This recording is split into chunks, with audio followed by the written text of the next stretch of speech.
గడప ఎత్తుకుంటే పచ్చని జెండా గడగడ గడలాడాలి నీలి ఎజెండా గర్జనల కదులుతుంటే దారుల నిండా నలిగిన నేలకొచ్చ నవ్వుల దండ పౌరుషాల నేలలోన పసుపు దమ్ము చూపించగా కదలరా కదలరా కడప నుంచి పొదిలి రోడ్డు ఆ రోజు చేసిన దానికి ఒక కాంట్రాక్ట్ ఇచ్చి మొన్నటి దాకా ఉంటే ఆ వర్క్ క్లోజ్ అయ్యారు. ఇప్పుడు మనం శాంక్షన్ ఇవ్వడం జరుగుతుంది. ఇందాక సత్య గారు చెప్పినట్టుగా ఇమీడియట్గా దానికి నిధులు మంజూరు చేసేందుకు ఆర్ఎంఐ మినిస్టర్ గారు అంగీకరించారు.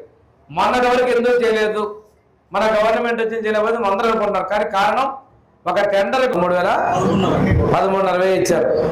మనం 20,000 ఇస్తున్నాం. కేంద్రం ఇచ్చే డబ్బులకి మనం కలుపుకొని మొదటి మీద రేపు 7,000 ఈ నెల ఇవ్వబోతున్నాం.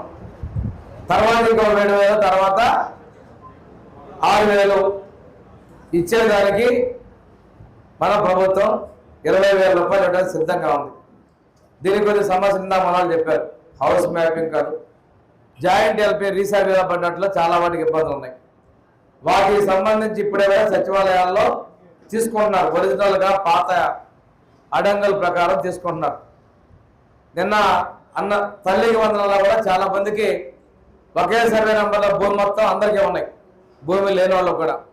దానికి తహసీల్దార్లు మీరు గ్రీవెన్స్ వస్తే తీసి నీ భూమి సర్టిఫికేట్ అప్లోడ్ చేసి అందరికీ డబ్బులు వచ్చేదని తీసుకుంటున్నారు. ఇవన్నీ కూడా మన గ్రామంలో ఎవరికి రాలేదని సచివాలయంలో లెక్కలు ఉన్నాయి.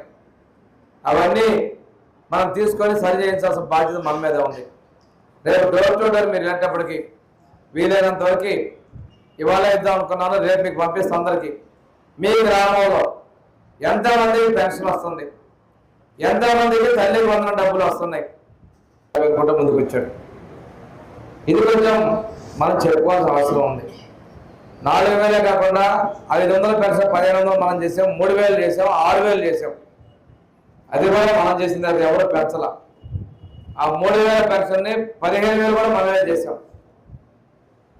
బాగాలేనటువంటి వాళ్ళకి 10,000 పెన్షన్ కూడా ఇస్తున్నాం. ఇవన్నీ కూడా 2,300 కోట్ల రూపాయలు ప్రతి నెల ఇస్తున్నారు రాష్ట్రంలో 63 లక్షల మందికి.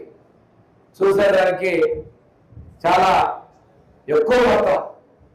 ఇందాక నాగేశ్వర గారు చెప్పారు 50 సంవత్సరాల లోపలికి పెన్షన్లు ఇస్తారని మనం చెప్పాం కదా.